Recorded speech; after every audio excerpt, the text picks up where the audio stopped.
Dukkha Yoga and Meditation Channel Perfect Wellness တစ်ချက်ခေပဲဖြစ်ပါတယ်15မိနစ်စာအချိန်ယူရမယ်ကိုဝင်ဆောင်တရားထိုင်ခြင်းဒုတိယပတ်ကနေပြန်လည်ကြိုးဆိုပါတယ်အခုဒုတိယအပတ်မှာတော့တင်ခန္ဓာကိုယ်ဟာရင်သွေးငယ်လေးအတွက်အလုံးချုံဆုံးနဲ့အနှွေးထွေးဆုံးအတိုက်အမြုံလေးကိုစတင်တည်ဆောက်နေပြီဖြစ်ပါတယ်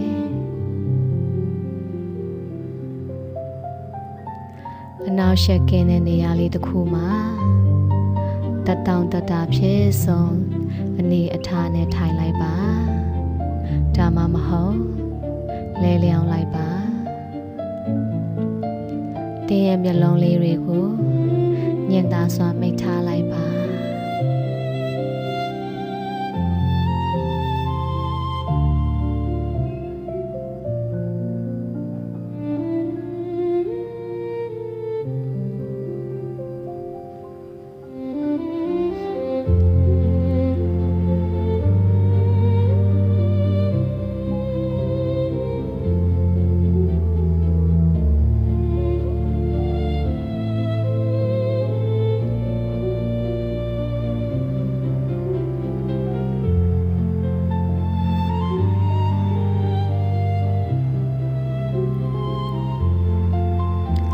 တင်ရဲ့ဦးကောင်းထိတ်ကနေ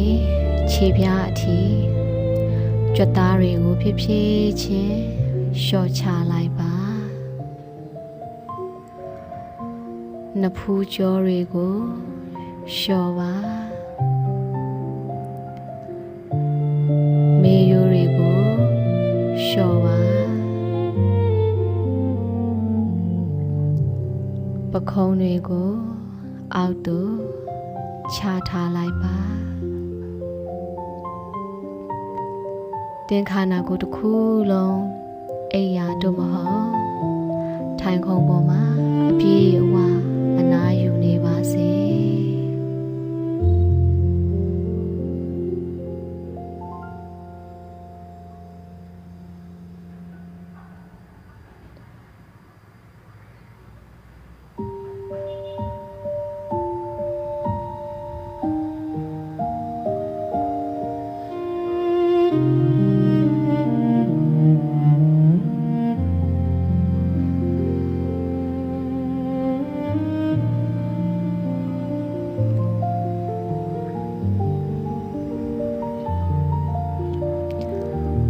အခုတင်းရဲ့အသက်ရှူခြင်းကိုတတိပြုကြည့်ပါအသက်ကိုခပြင်းပြင်းမရှူပါနဲ့ပုံမှန်အတိုင်းလေးပဲ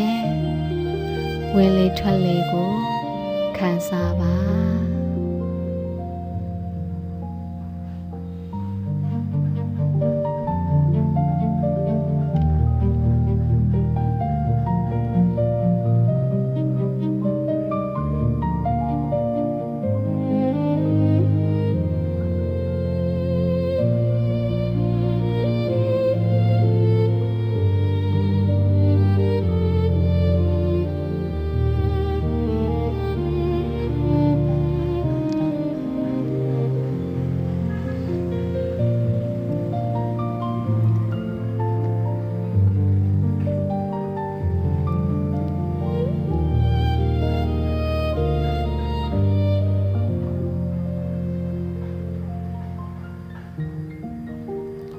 နှာခေါင်းကနေလေကိုဖြည်းညင်းစွာရှူသွင်းတဲ့အခါရွှေရောင်လင်းလက်နေတဲ့မေတ္တာစွမ်းအင်တွေခန္ဓာကိုယ်ထဲစီးဝင်လာတယ်လို့မြင်အောင်ပါပါးစပ်ကနေပြန်လွတ်ထုတ်တဲ့အခါတင်မှရှိနေတဲ့စိုးရိမ်ပူပန်မှုတွေအားလုံးကိုအေးပြောကြသွားပါစေ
ခုတင်းရဲ့လက်နှစ်ဖက်ကိုဝန်းပိုင်းအောက်ပိုင်းလေးပေါ်မှာနွေ့နွေ့ထွေးထွေးလေးတင်ထားလိုက်ပါတင်လက်ဖွားကနှွေးထွေးမှုဟာတင်းရဲ့တအိမ်ထဲကိုတိုက်ရိုက်စီးဆင်းသွားတယ်လို့ခံစားကြည့်ပါ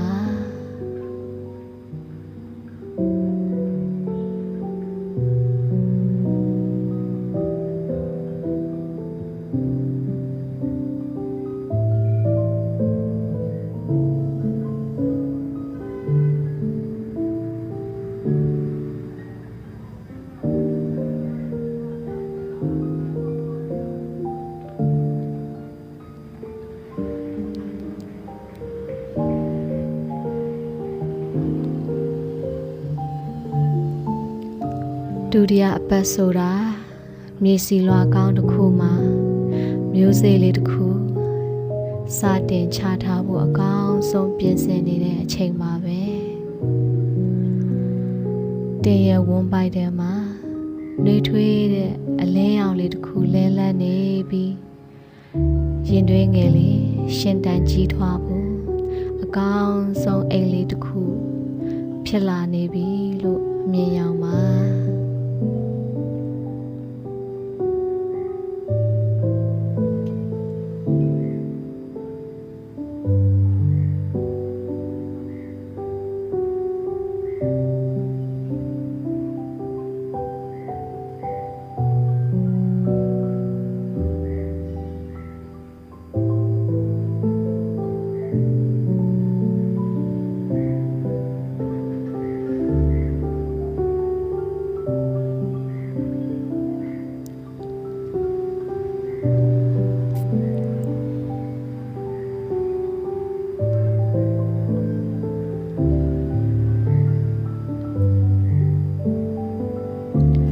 တင်းစိတ်ထဲကနေ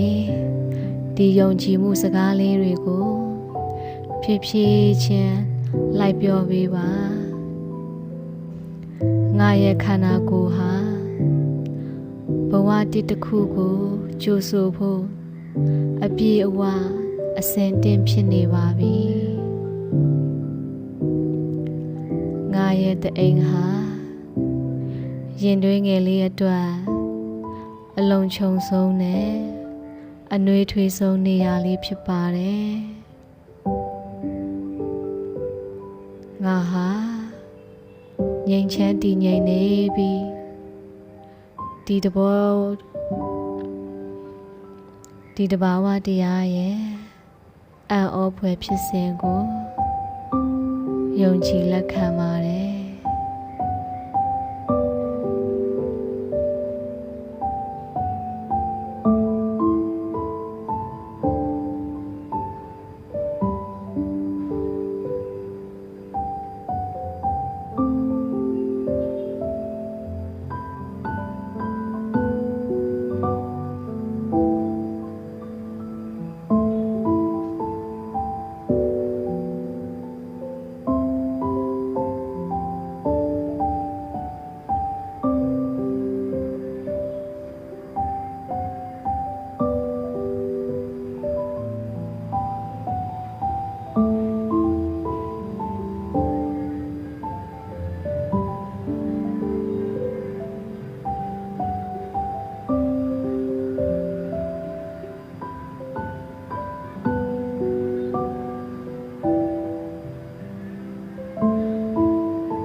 တင်ရဲ့လက်ဖွားအောက်ကနှွေးထွေးမှုနဲ့အတူမေတ္တာတရားတွေကိုအပြည့်အဝခံစားပြီးပြီဆိုရင်တော့ဒီတရားထိုင်ခြင်းကိုအဆုံးသတ်ဖို့ပြင်ဆင်ပါမယ်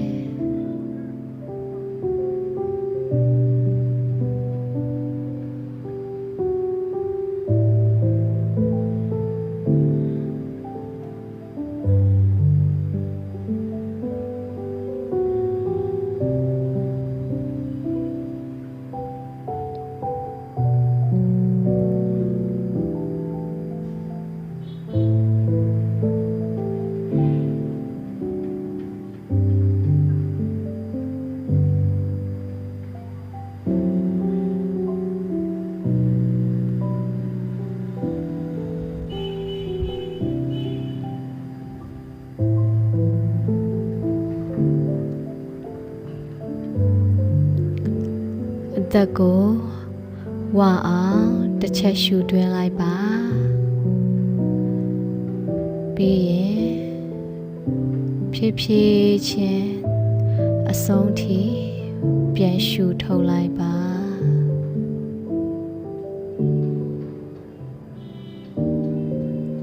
လက်ချောင်းလေးတွေခြေချောင်းလေးတွေကိုညင်သာစွာ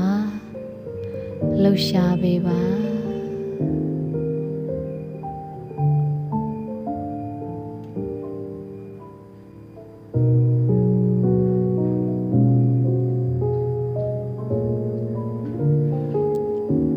တင်အတွက်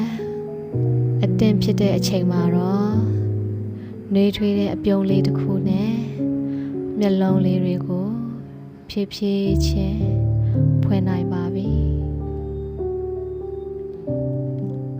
ဒုတိယပတ်ရဲ့နေ့ရက်တိုင်းမှာအေးချမ်းမှုတွေအပြည့်အဝရရှိပါစေ